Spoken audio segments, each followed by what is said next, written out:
episode of BnA Sports Podcast. We haven't done this in about 2 months, but I'm looking forward to getting it started again. I'm not sure how often these are going to be, but whenever I have accumulated enough segments for fun stuff, I'm going to upload it. If I have at least like an hour, maybe 50 minutes, I'm going to upload like a little fun video, and we'll do some re-uploads like I did the other day with the Globe Life Park video.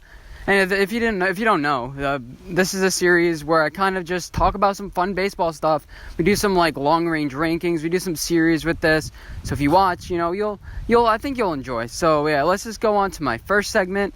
And yeah, hope you guys do enjoy. And if you do, make sure to give a like rating. Make sure to rate me if you're listening on iTunes. And if you're on YouTube, like and subscribe because it really helps me out. And yeah, enjoy.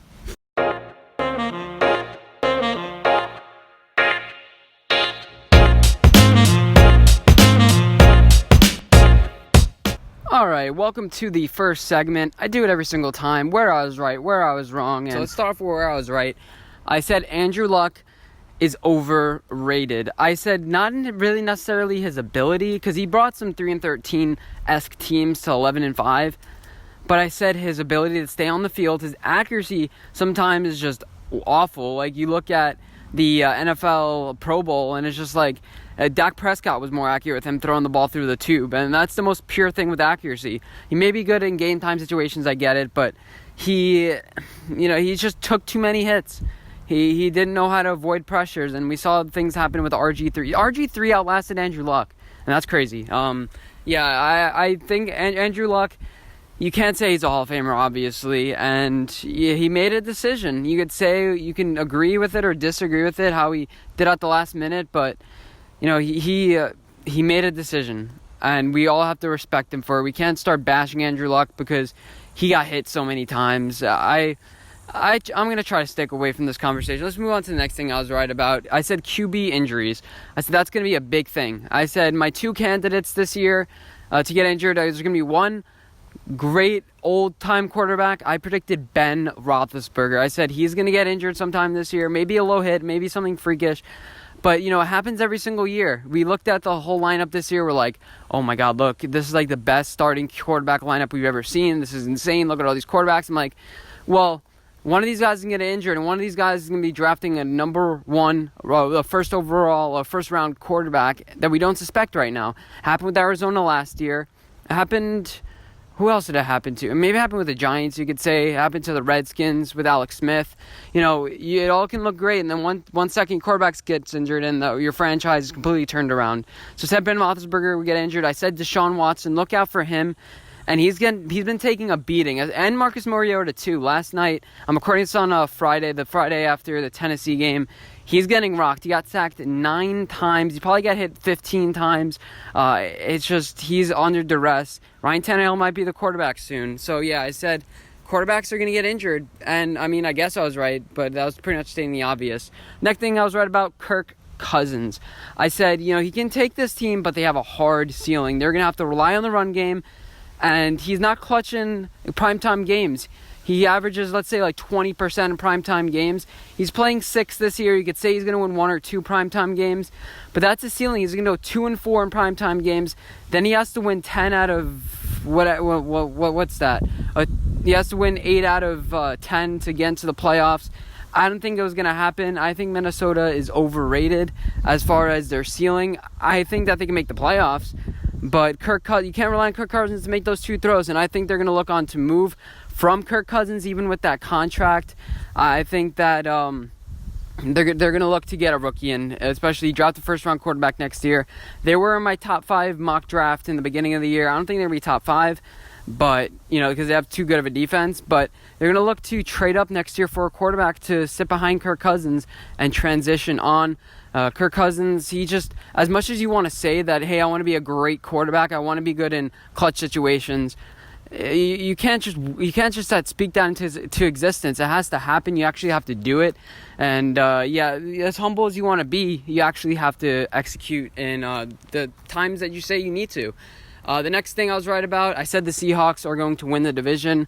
I'm sticking with it. I think that Russell Wilson, this is a young defense. Their secondary is a little bit suspect. If they get Jalen Ramsey, that'd be great.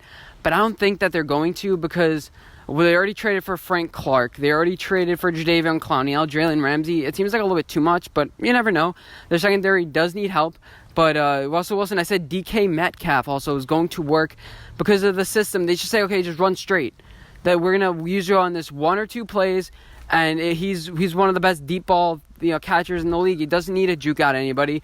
Just put him in what he has to do, and you're good. You have the guys that are toolkits that can do multiple things, like with the Patriots, and then you have the guy who could just run straight, and you say just run straight, just out sprint the linebacker. You're 6'3", jump over him and catch the ball. And DK Metcalf, as long as he can catch it, he's going to be good. I said the Seahawks are going to be good this year. Their offensive line's getting better, so I'm still sticking with the Seahawks to win the division. And yeah, let's mention 2 more teams I was right about. The Saints, I said that they're just going to have bad luck this year. The past couple of years they've been high, and they're just due for a pullback year. I said 8-8, 9-7. That's where they're going to be around. They're going to be fighting for a wild card spot. Drew Brees is down. Their pass rush hasn't been looking good. Their secondary hasn't been looking good, and I think Sean Payton's a little bit overrated of a coach. I'll just leave it at that. Because we could talk about that all day. And let's talk about the next thing, because I want to talk about the Bills. I said one of the Bills or the Jets is going to be really good, and one of them is going to be really bad. And I had the Bills at 9-7. I had the Jets at 6-10 or 6-9-1, because I'd pick a tie every single year. But I mean, the Bills are, they look pretty good. I think that they have a chance to get upset this week against the Bengals. But I looked at their schedule. I said, look at their first 10 weeks. They're basically staying in the Northeast the entire time. They have a trip to Tennessee, but other than that, they're either in the Northeast for the first 10 weeks until November in their schedule, and I thought that played to their favor. We already saw how it worked out in MetLife. I think it continues to work out. I think the Bills are a 9-7 team this year, maybe 10-6 if things fall the right way, minus the things I was wrong about. I bought onto the Baker Mayfield hype train, and he's been wildly inaccurate. He's trying to build his brand before he's building his football career. You had anything with a nickname doesn't work. In the beginning, you had LOB. That was really short-lived. Things are short-lived when they have nicknames, because everything that's branded, then teams look after you. They try to hit you even harder. They try to take you out of games. They game plan for you to make you look bad, just in spite. And yeah, Baker Mayfield has a target on his back. He's going to have to be extra great in order for him to be successful. Sam Darnold hasn't been the better quarterback. Lamar Jackson has had the best careers out of anybody so far. Him and Josh Allen have had the best careers about anybody so far. I didn't buy Baker Mayfield in the beginning. I bought him to him at the last second because he just seemed like a Russell Wilson type, like a guy who's just going to lead. They've been quiet recently, you could say that, but definitely was wrong about Baker Mayfield in that, he's going to be all this star all of a sudden with all these commercials. He's not really living up to the hype as much, but we'll see. I think they rally towards the end of the season. I don't think that this is a thing that's going to carry on, but they haven't been looking good so far. And yeah, so the next thing I was wrong about was the Steelers. I put a little bit too much money on the Steelers because I was like, look at this roster. They're just good everywhere. And now they look bad everywhere. All it takes. But we'll see how Mason Rudolph is. Well, I don't think their coaches are good enough. The wide receiver coach that loss is, I think, going to be similar to the Minnesota's loss. Like, they're hindering all the development of all these wide receivers that you had. Dante Moncrief. I had one of them on my fantasy teams. James Conner doesn't look good. They were 31st in rushing last year, and they look even worse this year. And plus, he's getting injured a lot. Jalen Samuel hasn't been looking good either. They're going to have to pull off a big trade. They already did with Minkah Fitzpatrick, but maybe something with Melvin Gordon. Maybe trade your second for Melvin Gordon. Actually get a running back that could help out Mason Rudolph, and I think that the team could be successful. I think long term they're all right. They'll end up finding their quarterback. They're good. If you have good coaches, you're going to end up just being good because no matter who you get, you're going to make them better than what they initially were. Some teams aren't good at coaching, so you have to draft good guys in order to play good. But I think the Steelers are good at coaching linebackers and wide receivers especially. Well, maybe not anymore with wide receivers. And finally, I bet the Angels to do really well this year, and it looks like they're going to be hovering around the low 70s in wins. Yeah, that's not that great. I thought, Shohei Ohtani, Albert Pujols, you had Simmons. They made some additions to their pitching rotation. I thought that they could potentially challenge the Astros. Well, the Astros that are at 100 wins, and they're at 70 wins. They're 30 games. They just started at 30 games behind the Astros. And yeah, the Angels didn't do that well. I placed probably too many bets on them because they were like my bold prediction of the year. Last year I hopped off, and this year I hopped on. I'm with that with a lot of teams. I don't really understand why, but I did predict Mike Trout to win the MVP, and it looks like he will. So there's always that. Yeah, so that's it for where I was right, where I was wrong. Obviously, I haven't done this in a while, so there was a lot of them. And yeah, next week or the next time I do this, hopefully there isn't too many of these, but I haven't done this in a while, so yeah, hopefully you guys did enjoy this segment. If you did, too bad, because it's not going to continue when we're moving on to the next one.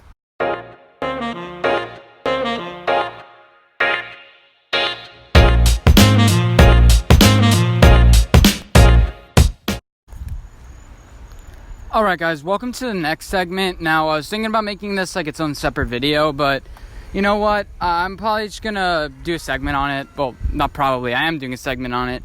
And I'm amending my NFL predictions because, I realized it was not the best. I had the Houston Texans at 4-12. I think that was a little bit harsh. So we're going to amend the predictions. So let's start off with the Saints, and we're going to break down a bunch of their schedules. So yeah, their first week is against the Texans.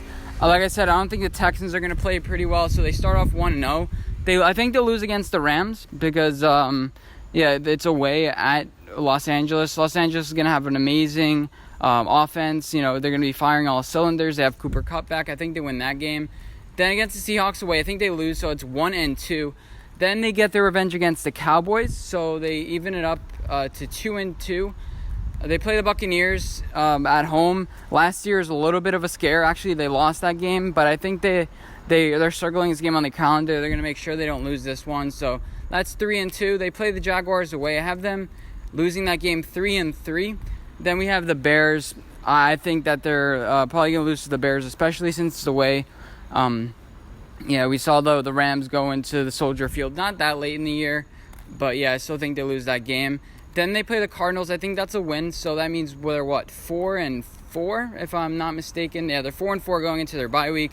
And they beat the Falcons. They're 5-4. They beat the Buccaneers again, away 6-4. Then they go on a little roll here, 7-4.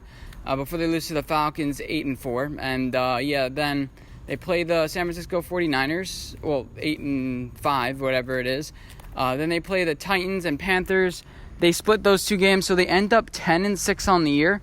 Solid year. I think they take a step back, but it's still good nonetheless. They probably sneak into a wild card. It depends how the rest of the divisions work. So now let's look at the Rams schedule, because I made a video about the Rams schedule. And I'm going to amend it a little bit because I had them 8-8. I want to bump them up to 10-6. The two games I really think they're going to win. I think they're going to beat the Browns. And again, a big game I had them losing was against the Bears. I think they also win that game. So those two games make them 10-6, which, they have another successful season. I think Sean McVay is a good cerebral coach. He rests the guys when he needs to rest the guys. And, the defense, it was pretty bad last year. It can't get much worse as far as, stats-wise. So, yeah, I think the Rams take a little bit of a step back. They're 10-6. The Colts were 11-5 last year. Let's break down their schedule. They start off against the Chargers. I think this is a loss. I'm not sure what Andrew Luck's health is going to be. And I think that the Chargers are fresh off. They probably have Melvin Gordon back. I just think that the Chargers find a way to win this game, especially since it's at home. I think this will be a tight game, though, September 8th. Then they play the Titans. I think that they get off to an 0-2 start. The Titans are pretty rough. Then they play the Falcons at home. Then the Raiders, I think they end up 2-2. I think they go on a 2-game win streak. Then they play the Chiefs and the Texans. Between these two games, I say they win one, so it's 3-3. Then they play the Broncos. I think they win that game against Steelers. They split it, so it's 4-4. Then they go on a little bit of a win streak. They win their next three games against the Dolphins, Jaguars, and Texans, 7-4. They get their revenge on the Titans. It's 8-4. They beat the Buccaneers away, so it's 9-4. They, like I said, they're probably going to lose to the Saints, so that's 9-5. Then they split those last two games against the Panthers and Jaguars, so that's 10-6. So the Colts end up 10-6 this year. Pretty surprising. I had them around 13 wins to begin, but here's a team that I really didn't expect to do that well. So I'm amending my Texans prediction because I think they're going to do much better. Against the Saints, obviously, I had them losing that first game. And they play the Jaguars. I have them winning that game. losing against the Chargers. So they start off 1-2. A bit of a trend. The team starts off rough. The past couple ones that I've done.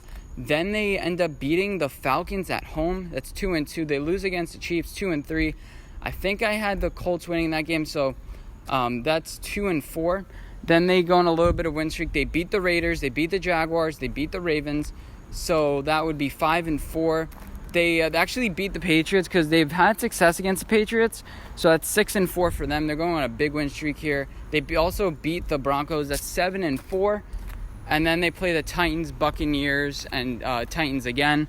I think that they lose the game at the Titans. So that's 9-5. And then they split those last two games against the Buccaneers and Titans. I think Buccaneers are going to win like a cheap game late or something. And they're going to be fighting for a playoff spot. So I think the Buccaneers win that game at home because it's really important. And the Texans win that last game. So they end up 10-6. So, yeah, let's go on to the next team. Who do we want to break down? Actually, let's talk about the Redskins because they're going to have a rookie quarterback most likely starting unless they want to do Colt McCoy or something like that. So, yeah, let's take a look at the Redskins schedule. They start off against the Eagles. I think that's a loss. But then they play the Cowboys at home. I think that's a win. You're still going to have Colt McCoy or Case Keenum. That's 1-1. Then you play the Redskins. That's 1-2. I mean, the Bears, that's 1-2. I think they lose against the Bears even though it's at home. Then they play against the Giants. They've had success against the Giants over the past couple years, so I think they're going to win that game. Then they play the Patriots. I think that's a loss. So they start off the season 2-3, going into their bye. Actually, no, their bye week is not for the next couple weeks. But anyway, that's a pretty short week going into the Patriots anyway, so I think they lose that week too. They play the Dolphins, and they end up 3-3, even though they play the Dolphins away. Play the 49ers. I think the 49ers win that 3-4. They also lose against the Vikings and Bills. So, yeah, that's 3-6. But then I think they go on this huge winning streak. They beat the Jets, the Lions at home. Then they catch fire after Thanksgiving, and they have a really strong December as Dwayne Haskins ends up being Rookie of the Year. I think he really does catch fire. They beat the Panthers and Green Bay away. Then they have two home games against the Giants and Eagles. And then finally, the end of the season, the Cowboys. That's a big statement win. The Cowboys usually lose their last game of the week, so I have the Redskins at 10-6. It's going to be a pretty good season for them. And, so let's go on to what team do we want to do next? Let's go with the Cardinals. Yeah, the Cardinals just had the first overall pick, the worst team last year. How are they going to do? And I think Kyler Murray strikes fire. I really do think that he is successful this year. Because, this offense, no one's really seen it before. I mean, some teams have run concepts of the 49ers. The Cardinals offense with the air raid. It's kind of popular. It's gaining popularity. But these players are made for it. It's made for the ball to come out pretty quickly. So I think that they win that first game against the Lions. Lose against the Ravens, so they're 1-1. Then they win one of the next two against the Panthers and the Seahawks, 2-2. They beat the Bengals, who are probably going to suck next year. They'll probably only go like 10-6. So they beat the Bengals. That's 3-2. They're home against the Falcons. They win that game. And then against my Giants, I have to have them losing 4-3. Then they play the Saints 4-4. But then they go on a little bit of a win streak. They play the 49ers, Buccaneers, and the 49ers again.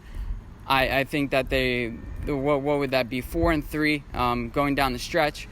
Then they play the Rams and Steelers. I think they lose both those games 4-5. It would be 5-6 or whatever it is. And they go on a bit of a win streak to end the season. And basically, they end up 10-6, maybe fighting for a wild card. I think this team is pretty successful, all said and done. So those are the ones I really wanted to amend.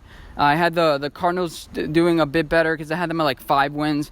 I had the Colts at 13. I think they pull back. I have the different teams. I think they're just going to do a little bit better. And the rest of my rankings, the rest of my predictions are going to be on the screen. All those, the big ones that are amended. I just wanted to include the ones I amended the most because I really wanted to explain why my opinion has changed. Because a lot of these teams are, improving. So, looking at all these teams, I mean, just look at the 49ers. Jimmy G is looking a little bit worse. We threw 5 interceptions. But the rest of the teams, you're looking at Kyler Murray looking better than ever. You're looking at Ben Roethlisberger looking better than ever. You're looking at Tom Brady.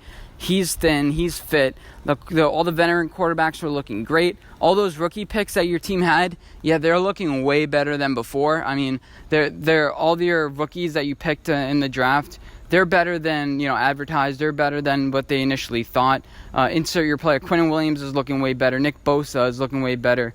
Juan Thornhill is looking way better. Even your 4th-round draft pick, Ryan Finley, is looking way better for the Bengals. He may get some reps. Deontay Thompson for the Cardinals is looking extremely good. Way better than they expected. They're all healthy going into the season. They're hoping for big seasons. Everyone's gelling together for your team, and everything's working out. And they'll probably end up 10-6. So yeah, here's my updated predictions. And yeah, sorry about offending anybody in the first video. I mean, now looking at all the teams, I'm a bit more optimistic about a lot of them. And yeah, the players are looking, they're just looking great. Everyone's healthy. Everyone is happy. And even though your team's been dealing with some injuries in the early parts of training camp, they're definitely going to get more healthy. And the coach is confident that this whole team is going to come together and they're all in the same mindset, team first. And yeah, let's move on to the next segment. Alright guys, welcome to the next segment. So today is we're going to continue on our ranking series to figure out what the best division is in the NFL.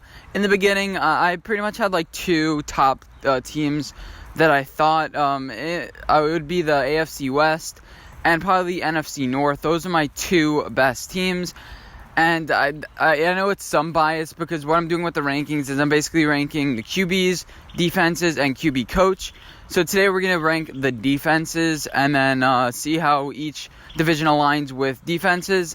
And then next podcast what we'll do is the QB coach and then kind of analyze what the best teams were.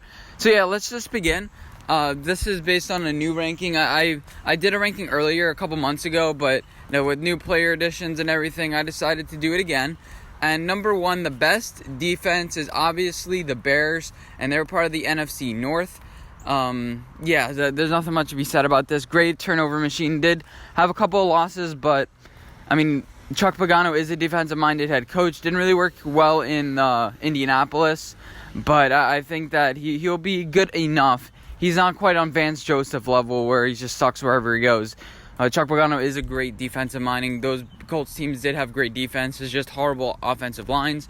The Bills, I think that they rebound this year again. I think they have a great year with some rookie talent. I made videos about it. Terrell Emmons should be a really, really good addition to this team. Even though, his second year, I think he's going to make leaps and bounds. Not too many losses. What I have a question is, are these top two defenses last year, are they going to repeat? Not too sure this year, but in my opinion, you have to respect the Bills as a second defense. The third defense, I would say, is the Eagles. Great defensive line. Has some problems at corners, but they have a depth at every single position, and they're part of obviously the NFC East. Next, I have the Cowboys. They have an amazing defensive line. The only question about them is, can they stay on the field? Are they eligible? Not injury wise and injury wise too, but not primarily injury wise. Can they not get suspended? Robert Quinn with a PED suspension, and just all over the board is usually this defense. On paper, this defense is going to be great. I was thinking about moving them down, but I had to respect just the personnel of this defense. The linebacking core is going to be legit. Leighton Vander Esch probably going to come out of the second season even better. And yeah, the corners are a little bit of a question, but they just have huge depth at corner. That's really good for the Cowboys.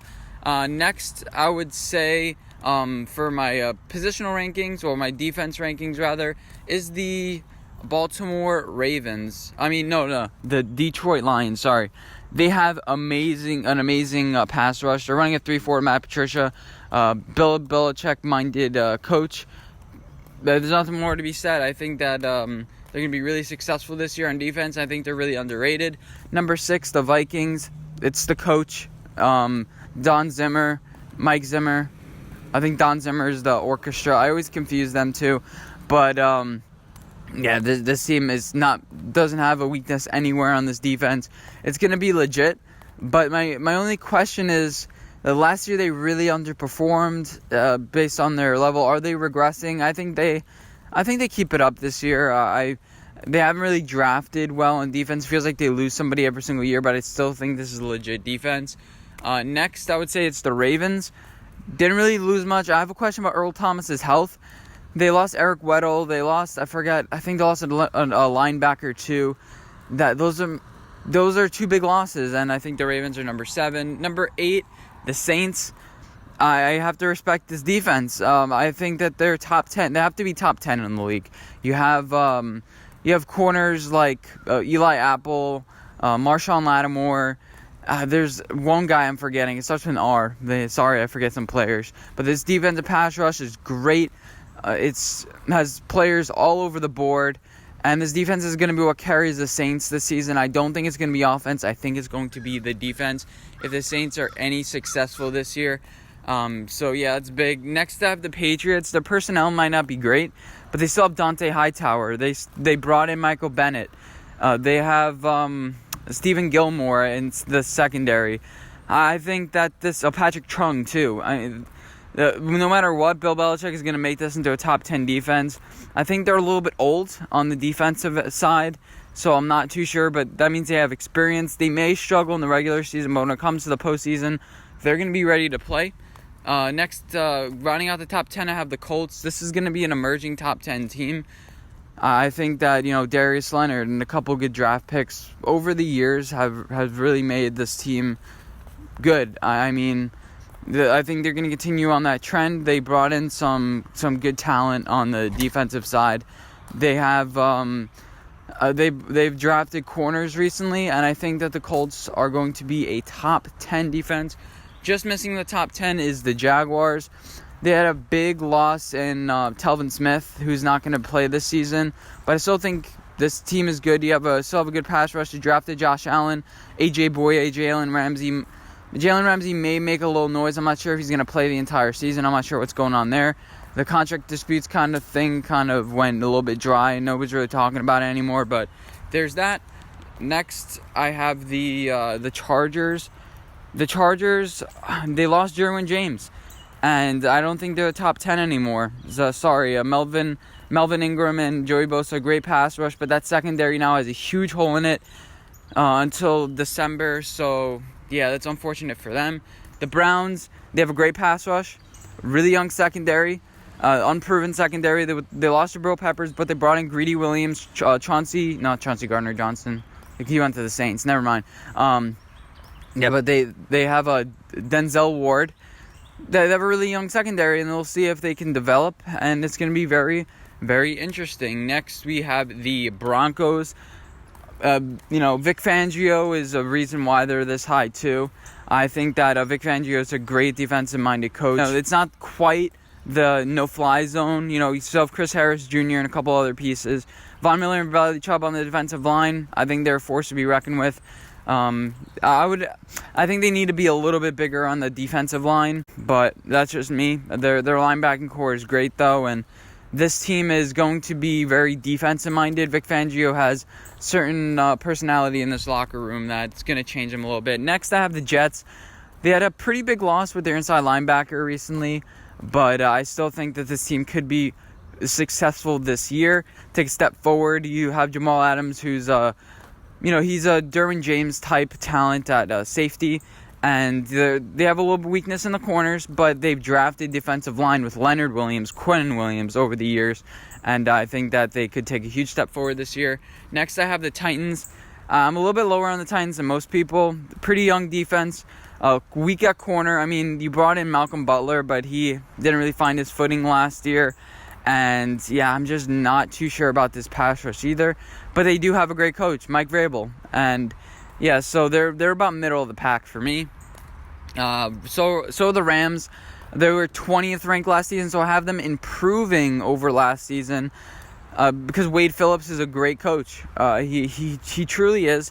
And these corners are going to get worse. The pass rush is obviously worse because you lost Ndamukong Suh. And you didn't replace him with anybody, I don't think. You drafted some players, but they shouldn't really make an impact. And I'm not really projecting anybody to make an impact year one. There hasn't been really a lot of word out from the Rams camp saying, oh, this guy's a defensive stud. No, the main things you're hearing from the Rams camp is Jared Goff looks great. This running back that they drafted looks great. He could catch out of the backfield. He could be the next Todd Gurley and stuff. So, yeah, there's that. The Redskins are next. They have great talent on the defense, but I do think they overpay for Landon Collins. Sometimes you do have to overpay for players. You have Josh Gordon, who I think he's on the decline. DRC, I think he's on the decline. So the secondary is going to be weaker than most people think. Plus, they don't have HaHa Clinton-Dix anymore. So, but their pass rush is legit with Ryan Kerrigan and a lot of other players that I forget. Like, I can't remember every single player, guys. But, the Redskins defense is going to be great. Pass rush is the basis of all defenses. If you can rush the passer, and then you can have some man-on-man coverage guys that I think the Redskins are pretty good at right now, I think you're set. Next, I have the Steelers. The Steelers can make huge jumps this year, but I don't quite trust their secondary yet. They have a great pass rush. They can, they could sack the quarterback. They had the most sacks last year, but if you can't, defend passes, I'm not sure. Joe Hayden needs to take a big step up this year. You have Devin Bush, who you're thinking is going to replace Ryan Shazier, and when you had Ryan Shazier, your defense really didn't improve, so we'll see. It's his rookie year, and he's a candidate for Defensive Player of the Year. Next, I have the Packers. Really young defense, and you don't really have a defensive-minded head coach in Matt LaFleur. So I'm not sure about this defense. It's young. You have a lot of talent on it. Some names: Preston Smith, Zadarius Smith, Rashawn Gary, who's not really showed up. I have a big question about their pass rush. Rashawn Gary is great in run tackle, run defense, but he's not great at pass defense or pass rush. So that's a big question for them. They lost Clay Matthews, but they did replace him adequately. But they did lose HaHa Clinton-Dix too. People say this Packers defense is going to be great, but they're really young and unproven. So I'm going to have them barely in the top 20. Next, I have the Seahawks. Okay, they're just really young. They have talents like Bobby Wagner. I think they still have KJ Wright. But their secondary is absolutely awful. The LOB, I don't think it's here. I think it's gone. When you had players like Byron Maxwell, Richard Sherman, Earl Thomas, Cam Chancellor, all those guys are gone. And I think they really see a huge hit this year. They're really young and inexperienced. And I think it's going to be a couple years until the defense refines its form. And Pete Carroll may be fired in the process. Next, I have the Texans. People think Texans are a top 10, even top 5 defense. I don't think so, especially if they lose Clowney. The only players you have is J.J. Watt. They lost the Honey Badger. They have nobody in that secondary that's worth of note. And, everything is just young and experienced from drafts from recent. And they have no depth at all. So, I think the Texans are going to struggle this year. You can say Bill O'Brien's a good head coach. The only reason why people think he's a good head coach is that he didn't suck like all the rest of the Bill Belichick disciples. Let's go a little bit faster here. The Panthers, Ron Rivera. I think I'm underrating them just a little bit, but that's just the way the list ended up working out. The Panthers did draft Brian Burns from Florida State. Hey, that's a good pick. I wish my Giants would have gotten him, but I'm happy with Big Dexy. But I feel like every single time I mention Brian Burns, I have to mention the Giants. But anyway, that's gonna be it for years and years. But I have to respect this defense. They were weak at secondary. They've done a couple things to address that. They've gotten who'd they get? They got Eric McCoy. Sorry, they got Eric McCoy from the Tampa Bay Buccaneers, and I think he's going to be a great addition to his pass rush. He's doing this whole veganism thing. I'm not sure it's going to work or not. We'll see. Only time will tell. And so the Panthers going to be a pretty good defense this year. Next, I have the Chiefs. I think they're improved, especially with Steve Spagnuolo, Frank Clark. They can't be much worse than last year, right? They done some stuff to address their secondary, added the Honey Badger. So, and even with the less of a pass rush, they're going to cover more. They're going to make more plays.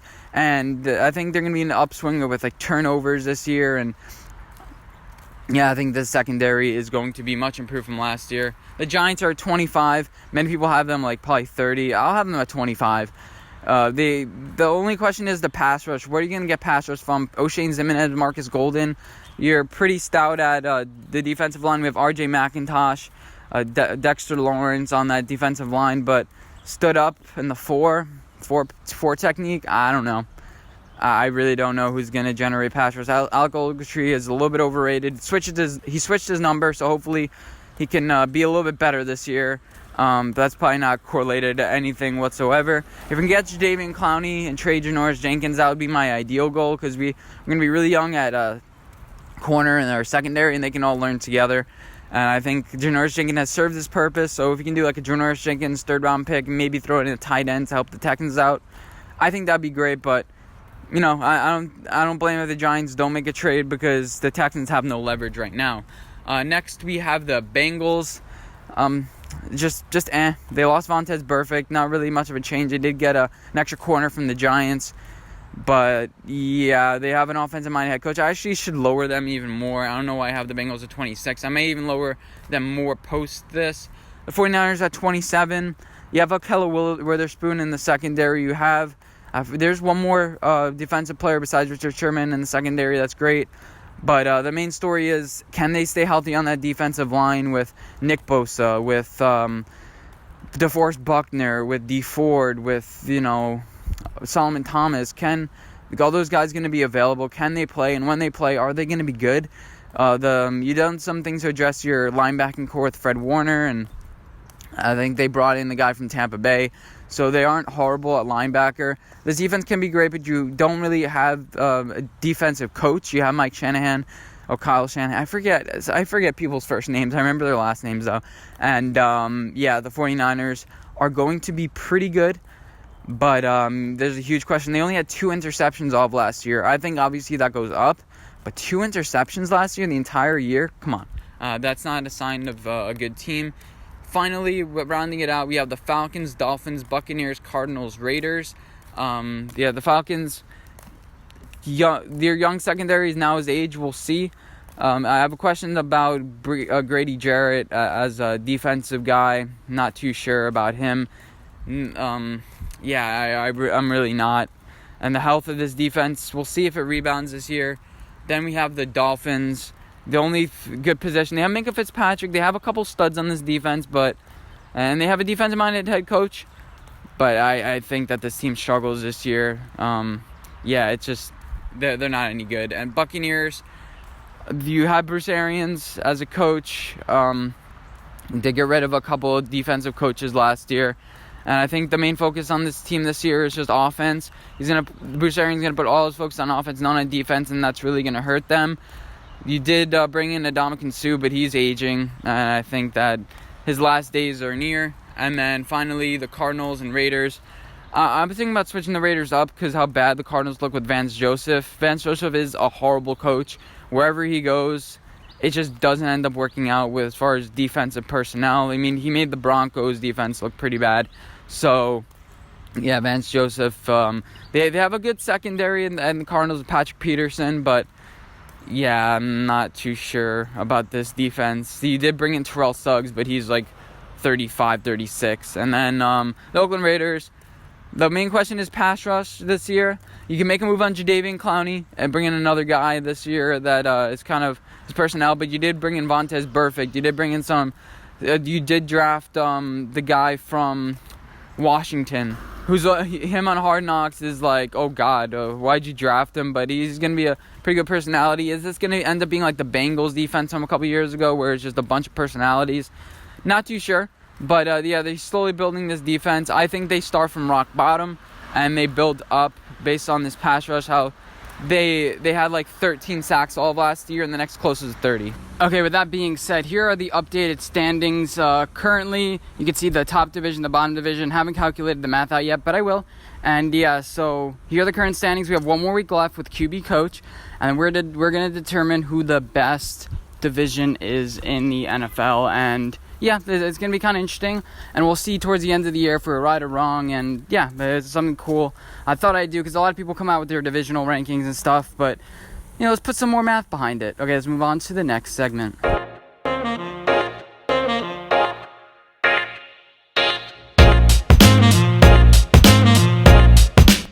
So I'm going to give you the top 10 reasons why Baker Mayfield reminds me of our president, Donald Trump. And the point of this video, I'm not even sure if there's a point. It took me a while to try to come up with a point. And I'm just basically trying to compare their leadership styles and see I don't know. I just want to compare them. So first of all, they're all about winning. Winning at all costs. They want to win. That's the main thing. Ohio State planted the flag, didn't apologize. Because he's all about winning. And that's the most important thing to him. If you're a loser, you lose. That's it. With Baker Mayfield, him in Ohio State, he's like, him in Oklahoma, he's like, we're gonna win. That's the only important thing. No matter how we get there, we could cheat, we can do anything, and I don't care about my reputation. I don't care about anything else. We're in it to win it, and that's a pretty good mindset to have sometimes. But if you blindly do it, it's not great. You have to take some losses. You have to take some compromise sometimes. Donald Trump has done that a little bit. I'm not sure Baker has done it that much. He didn't apologize for the Ohio State flag planting. Yeah, so the Browns have had enough of losing. 0-16, 1-15.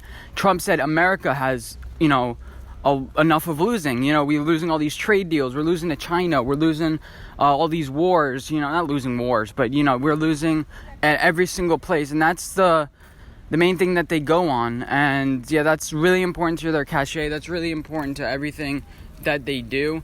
And number two, they don't have a huge record of winning. You could point to Donald Trump and say that, he had some wins with New York, but a lot of people point to his record. It's just like, the Trump Taj Mahal, a couple other business deals that I don't want to get into, and different things like that.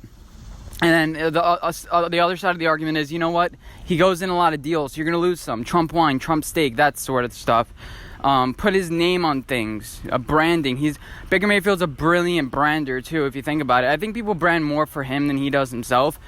Feeling dangerous, that type of thing. Now, he has the name Baker, that type of thing. A weird name, Baker Mayfield. I don't know anybody with that name. Donald Trump. They have that distinct name that nobody has. Do you know a guy named Baker? I mean, I know one or two Bakers. I know one or two Donalds, but it's like really, really rare as a name, and it kind of stands out. Baker Mayfield hasn't had a record of winning either. You can point to Colin Cowherd when he was talking about it. 1-5 versus winning teams.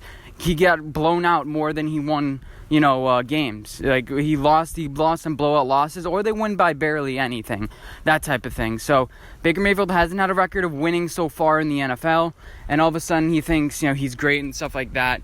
And there are a lot of comparisons here. A lot of them I'll miss. Number three is things are normalized with him. Things are like, let's just let Baker be Baker. I mean, that's what it is. He tells the truth. He tells it like it is. That's not familiar. And some people don't agree. Some people say with Donald Trump when he says things like, the Mexicans are some Mexicans are rapists and that type of thing like that. It's different. He doesn't really mean it. It's not really true.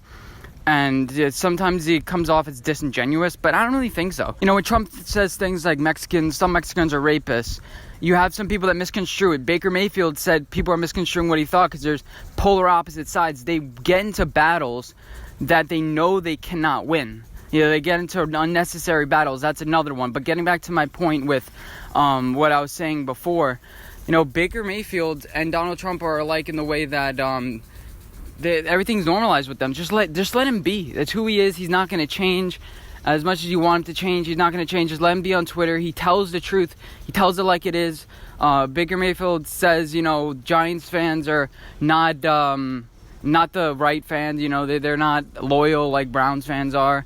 And yeah, so he says things, and people are like, that's what got him here. So let's not change anything. Let's let him be more like what he is.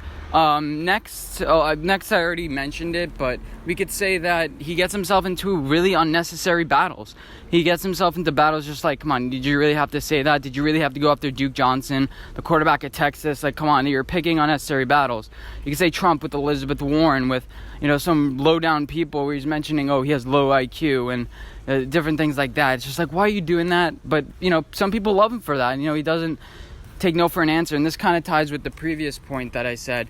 Next, they play the underdog card, where everyone's against us, everyone's against us, and we got to fight. And Baker Mayfield and Donald Trump, they kind of bring that upon themselves. They kind of make it a point to say that, everyone's against us, and they make people against them unnecessarily, like the previous point. and they're like, we have to. We're the victims. We're the underdogs. Even like somehow, even though you're the favorite, you're still the underdog. And yeah, somehow, even though they're the favorite, they're the underdog at the same time, and it's really weird. I don't know how they do it. Next of all, nobody expected them to go number one. Nobody expected Donald Trump to win the election. Nobody expected Baker Mayfield to go number one. And the night of the draft, they're just like, oh wait, he's gonna win. And then win. Well, I guess to go number one is winning. And then Donald Trump, the night of the election, is just like, oh shit, like I didn't know this. And it was a big uproar. It's just like, oh, I don't know how that happened. Nobody was predicting it. And yeah, it kind of went unexpected, and that's kind of given them an ego, and they've tried to do different things to give them motivation to their goals, whether it's making the country great or whether it's throwing a football into the end zone and whatever, doing things like that. Next, I already mentioned this, but it's about loyalty. Baker's loyal to Odell to a fault. Trump is loyal to his friends as a fault. And yeah, he goes down, and then once you break that, he completely hates you. I bet Baker Mayfield's all right with the Giants, and he's all right with Saquon Barkley. But once you break that trust, you're either a friend or your enemy. You're either with or against me. And Baker, the reasons why he was talking about the Giants is because he's supporting his man Odell, who really feels like he's been cheated. Like he said yesterday, he felt like he was left to die with the Browns, even though the Browns were actually a really good, like, up-and-coming team. So I don't really get his point when he was saying about, like, oh, they're leaving me to die with Cleveland. Oh wait, the most optimistic future team who just was bringing in a lot of players, had number one draft picks for years. Okay, nice. Number 8, he's in trouble with the law a lot. You had that camera with Baker Mayfield with running away from the cops when he was drunk. Yeah, so Trump is in trouble with the law. He was in trouble with the law when he was young. He went to a military academy because his family was just like, you know what? He's too rebellious. He as a kid, it's just like he's just picking battles and fighting, and kind of that misfit child that always fought. Was kind of a leader in a way because he was bad to people. Like, people followed him, and at a young age, you could tell, like, oh, this kid is different. Number 9, he gets along with people. He's like secretly funny. People say if you close doors with Donald Trump, he's actually a really funny guy. He's really charismatic, and that's why he's so popular. People with Baker Mayfield's like, oh, he's actually really funny, really, really nice, really easygoing. I was about to say really cute. I don't know why I was about to say that, but it's a really influential personality. You could say it's just like manipulation, I guess, but yeah, they're really good with people. They're really good influencing people, and they have a certain connection with people. And then finally, number 10, they have small hands. Baker Mayfield, got into the draft, he had one of the smallest hands in the draft, I think at around 9 inches. People were questioning, can he grip the ball? He's small. Donald Trump, small hands. That's what everyone says about him. Look at his hands, they're pretty small.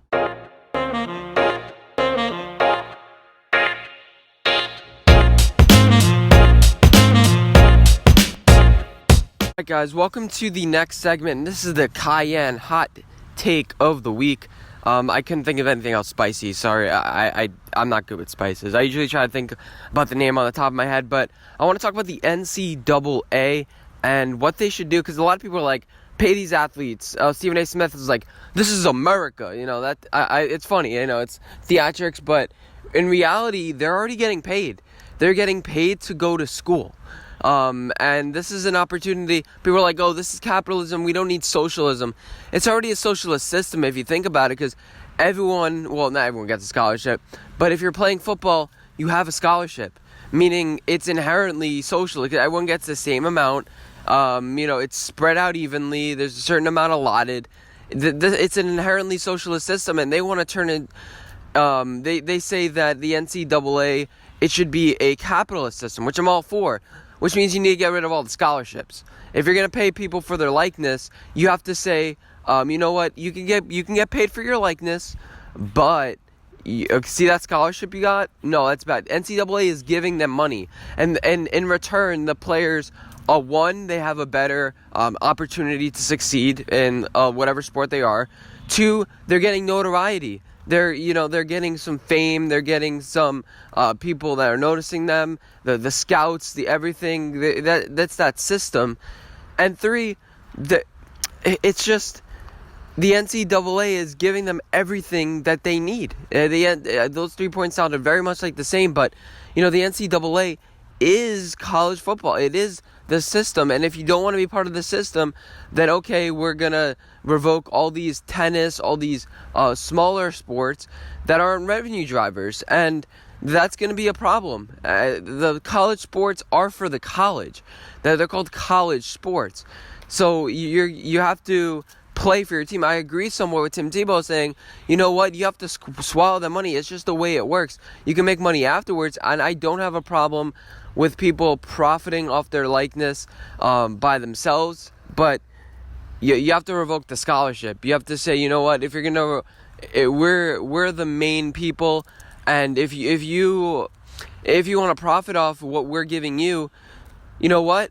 Like there, contracts. Like if you're a weather person, you can't all of a sudden have your own weather channel on YouTube. It's just the way it works in the contract. It's just the way it works. You can't, if you're a TV personality, all of a sudden you can't create a YouTube channel where you profit off of your likeness from your business, because your business gives you everything. Your business has given you the tools. They've given you everything like that. And that's exact comparison to the NCAA. Even though it's unfair, they are getting paid tuition free. I guess they're not getting paid for meals and stuff, but I mean, these players are getting paid so much. What would they do without football? If football wasn't in their life, what would they be doing? These schools are teaching them skills. Just pick up the book and learn. Because maybe if you don't go to football, maybe if you don't play your badminton, your water polo professionally, and you don't go to the Olympics, which is a very useless thing to begin with. Like, I don't care about men's water polo. I could say you like it, but it's called club sports. You do things for leisure, and it's fun. I'm fine with that. But, the tennis, like college tennis, if you're a prodigy, you'll just go to pros right away. There's some Europeans that are much better than you. Why are you going to college just for tennis? And you're getting free education. You're getting a free education just because you can hit a ball. And that's more than enough. That's what college sports are. College sports aren't professionals. If you want to go to a professional sport, there are a bunch of other programs. Go to Canada, go to New Zealand, and show that, you know what, I want to play college football for reality. And the way that you fix this is you allow players to, you allow players to join the leagues right away. The NCAA shouldn't have a stronghold on this. You shouldn't have to go, if you're basketball, you shouldn't have to go to New Zealand in order to play basketball for a year before you're eligible for the draft. That's not fair. I totally agree with that. But the thing is with the NCAA, they're giving away free money for a free education. Just take it. That's the system. The system is not profiting off your likeness. When you get out of college, you can profit off your likeness. But for now, they're giving you money. You sign a contract, and that's what you owe. People don't understand. And if you don't like the system, there are plenty of other systems. But I do agree the players should, like if you're Trevor Lawrence, instead of profiting off your likeness in college, you can just enter the pros right away because you're ready. You're ready, and you don't have to go through all those times where you are struggling with getting food or that sort of thing. And I really don't mind the under the cover payments at all. I don't. The SEC does it. Everyone does it. It's hard to regulate that, and at some point when it's hard to regulate something, you just gotta make it into law. That sort of thing. And yeah, if the teams want to pay their players a little bit more, I wouldn't really mind that. It's just that you can't profit off your likeness as an individual. Not too sure about that take, but yeah, that's my opinion about NCAA. It's simple. It is very it's complex, but when you break it down, it's just like, well, the system is you're getting a free education, and you sign a contract. There are plenty of other ways to go, but I would indeed lower the age to be able to be eligible for all these leagues. And by the way, have you heard about the XFL? Yes, the NCAA is going to be challenged by the XFL, and that's going to be interesting because players right out of high school are going to be able to join it. Do they join that? It's America. There's options. This whole America thing, we should pay college players, no, that's different, and that's misleading. It helps in the long term with meal plans, with getting food. If you're good enough to join the league right away, you don't have to deal with that. Trevor Lawrence would already be in the NFL, and he'd already be starting for a team probably. And that's my hot take. Let me know what you guys think.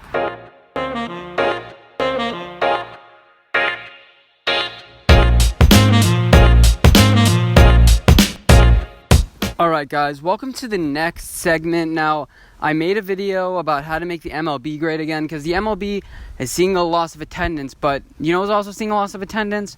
The National Hockey League. And now there's inherently some things wrong about the National Hockey League. I'm a pretty average fan. Like, I'm as average as it comes. I do some research before the season for like predictions, and I follow vaguely as the season goes on, but I don't really know what's going on. I really don't know, because the NHL has three main problems that I feel like they need to fix, and I'll toss around some suggestions. So first of all, there are too many Europeans. You know, every single time I watch the game, there's a guy's name who I can't even pronounce, and they wear helmets. NFL has a helmet problem with people not knowing who the players are, but the NHL is 3 times worse because, you know, every single guy, Anisimov, like Zibanejad, like these guys have such weird names. They all come from Europe. There are rarely any homegrown stories that is just like, oh yeah, that's kind of interesting. I wish, you know, I want to grow up as a hockey fan. I want to become a hockey player because I see, well, this guy did it. I mean, you had the number 1 overall pick this year who grew up in near New York, I think. No, I probably was wrong, but he grew up in America. But then you had the number 2 guy got drafted to the Rangers, Capo Kakko, who's a Swedish dude. And as cool as you want to say, oh, it's a Swedish dude, they have nice hair and stuff, I don't know. I really don't think it's long-term sustainable for the NHL to have players that are from different countries. And we see this, that, you know, the United States is not dominant in this sport. You know, it's Canada, it's Sweden, it's Finland, it's Russia. There are plenty of other talents outside the United States. And now you can say that makes it different. It makes us more competitive, makes it more interesting.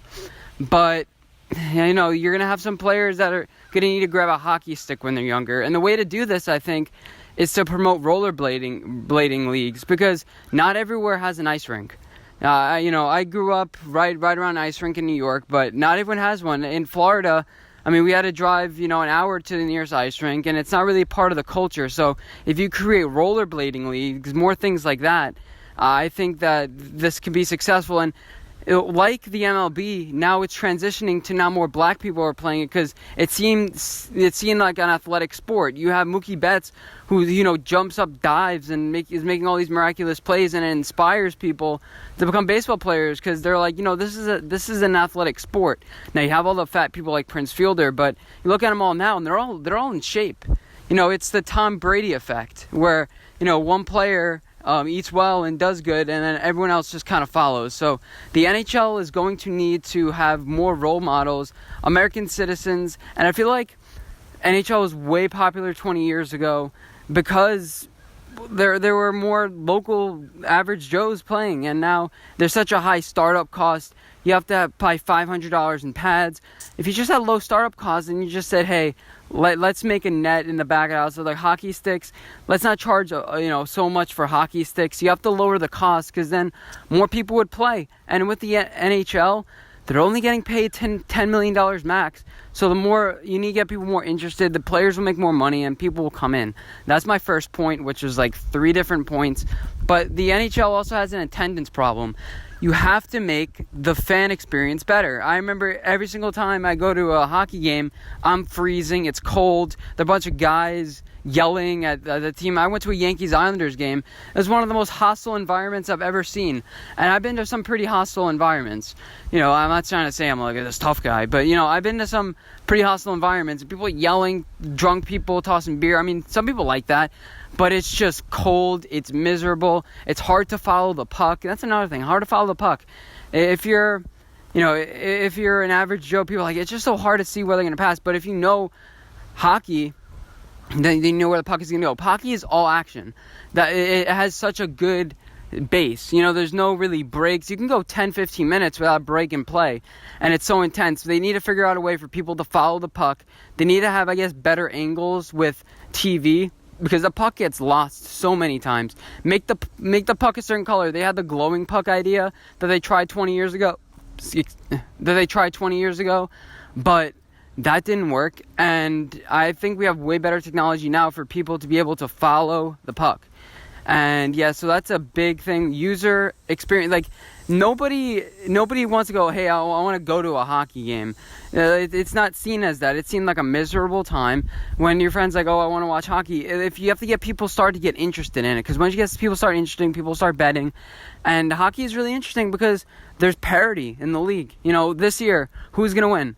You say Tampa Bay, but they won the President's Trophy, but they're not that good.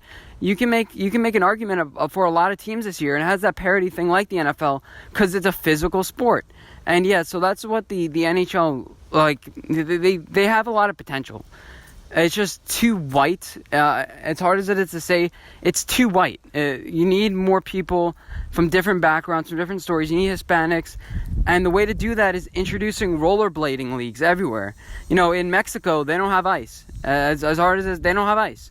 And it's a hard thing to get a whole stadium running. So you need to introduce rollerblading leagues. You need to start giving back. With baseball, it's a high startup cost too, but you know, people make way more money. There's, you know, if you figure there's so many development leagues, there's 40 rounds of baseball draft. You know, there's a lot of opportunity to play baseball. And with the NHL, there isn't too many. So another thing that I would do is I would look for a way to introduce more leagues, introduce more just people, just make them grab a hockey stick when they're younger, and yeah, just have different variations of just hockey. And I think hockey is a really fun sport. It's a really good exercise. I see people rollerblading all the time. It's a thing that people like to do. I see girls with their rollerblades. They're getting their workout in. It's not like nobody skates. People still skate. It's not like the 80s where the people are doing discos with, you know, quads and, you know. But there's definitely an interest for skating. It's definitely not a lost culture. I think the NHL can capitalize it. Let me know what you guys think, and let's move on to my next segment. Wait, that was an abrupt exit to the. Usually it's just like I know the segment's going, and then you know, I kind of exit it. But that was kind of an abrupt exit. But yeah, let's move on to the next segment. Now you know it's gonna end. That is blasphemous. That is blasphemous. All right, guys, welcome to the next segment. It's called Worst Take of the Week, and yeah, basically it's, I forget what his name is. He's on ESPN, but he substitutes sometimes, and they're putting him on more and more. But he said that, oh, all these quarterback injuries are, all these rules are not helping quarterback injuries. And I think they are. It's a long-term thing. There are going to be some outliers. Football is an inherently dangerous sport. I get it. But he argues that, you know, all these hand injuries, all these freak elbow injuries, those are non-contact injuries. Wait, so that means you shouldn't make dirty hits where he drives you into the ground illegal? No, that doesn't mean that. He's suggesting that, you know, since guys are getting fluke injuries, that we should just eliminate all rules to protect quarterbacks altogether because they're not working. Yeah, they are working. The players are thinking about those rules when they're playing. They're not trying to drill the quarterbacks anymore. You're just not noticing those changes. I'll play his take right now. That's my rebuttal to it. I probably should have done my rebuttal after he said it, but this is my worst take of the week because it's so stupid suggesting that because nobody's robbing a bank, nobody's robbing banks anymore, that you should just make robbing banks legal. That's basically what he's saying here, and I don't think it's right. Coming from a guy who used to play football, he probably used to play football or something, because I'm guessing that's why he's on ESPN or something. Half the guys don't play sports anyway, but you know, he's saying that just because some guys got caught with petty theft, that we shouldn't focus on the overall bank robbing trend. And I think that's the best analogy I can come up with off the top of my head. Probably should have thought it a little bit more, but enjoy the worst take of the week. The rule changes haven't seemed to work to protect the quarterbacks in a way that we want. And we can't continue to change rules. I don't know how we're going to legislate out a hand slap from Aaron Donald to Drew Brees, or how we're going to legislate a way to keep Sam Darnold from getting hurt. Like, we can't make a rule that there's no kissing. Like, he got mono. We can't do anything. No spin the bottle that. after six periods, What are Darnold. we going to do? And I think we don't know officially that it was because of kissing. Well, either way, just to lower the risk, that's fine. But what are we going to do? You brought up basketball as an example and saying that it got more profitable. I understand that people want to do that, but I could bring up baseball as a counter example where people believe that the ball has been juiced and people also believe that has made the game more boring. So I think that there is some danger to have some unforeseen consequence when you're trying to doctor a game in this way. And I do have a problem with them making it harder and harder for defensive players. We recognize that this is an entertainment product and you want your stars there. You want the Brad Pitts or Leonardo DiCaprio or whoever else, the star guy. You want him to be there on Monday night, Sunday night, because more people will watch, which means more money in all of our pockets.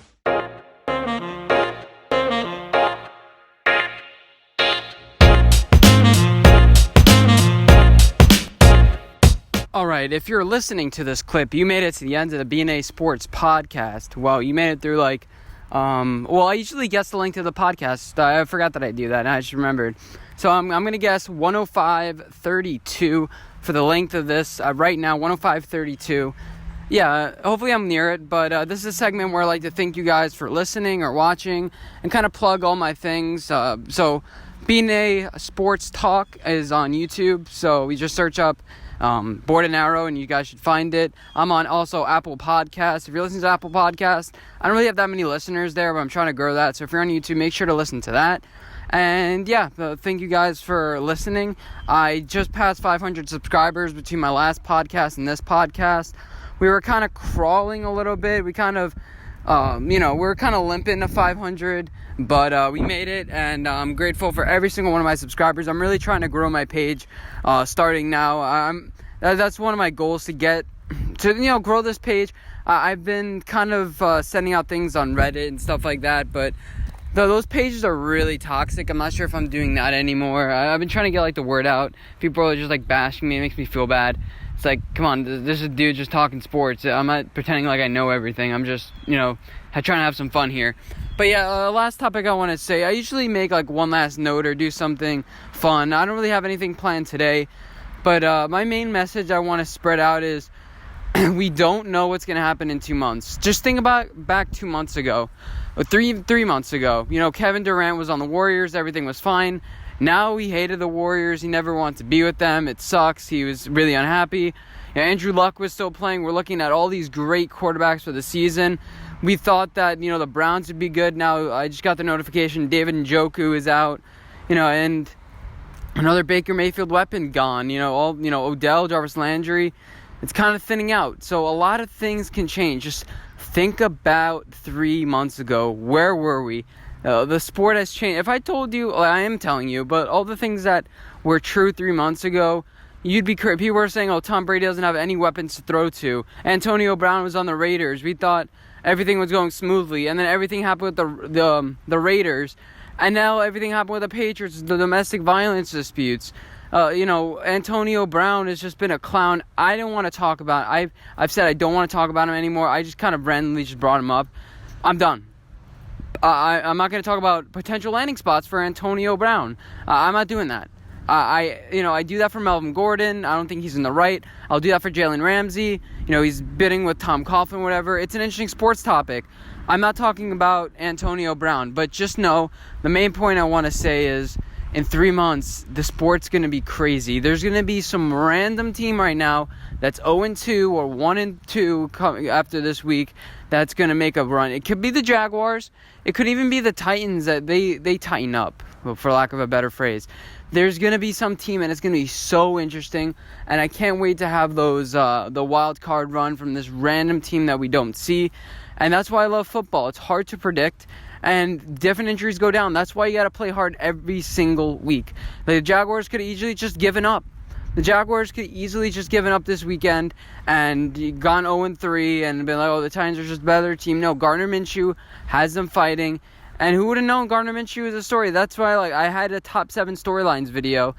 And a lot of the storylines are just not interesting anymore because either solved out or there's much more interesting storylines like Gardner Minshew. Who's going to replace Ben Roethlisberger? Can Eli Manning get traded? Will he get traded? Or will he just button up and be a mentor? I don't know. And my best guess for the team that we're not suspecting coming, if you had to ask me here today, the Lions aren't playing that well right now, but they may get a little bit of momentum. Matt Stafford is making some mistakes, but it doesn't matter what you're doing now. It ultimately matters what you do in the postseason. This is the time to weed out mistakes. Matt Patricia isn't the best coach, But this is the time to learn. This is the time to stay healthy. That's why, again, you fight every single week to get better. This is the war of attrition. And you never know who's going to go down. You never know what's going to happen. You never know who's going to come available that you could trade for. So you fight. And that's why the Miami Dolphins, that's why teams don't tank like the Miami Dolphins are doing right now. And if you see a great player, you got to pick them up. And that's just the whole thing. So the Lions are one of my dark horses. And so are the Bills. But they're a little bit they're a little bit overt right now. They're not covert anymore. I think that's the right saying. They're not like flying underneath the radar. But this is supposed to be a little short segment where I talk about stuff. It's getting a little bit too long. But again, thank you guys for watching. If you want to support, make sure to like, comment, subscribe. I think you guys all know what to do. Definitely do rate me. People don't know. I feel like people don't know about the podcast app on Apple. I've been using it a lot. Just free download podcasts. How great is that? You can just be on a walk like I'm doing right now and just listen to podcasts, and before you know it, you're at your destination, and it's great. It's beautiful. Yeah, enjoy the rest of your weekend, wherever you are. I hope you're having a great day, and I hope you continue to have a great day, and I'll see you in my next video, wherever that may be. Bye, guys.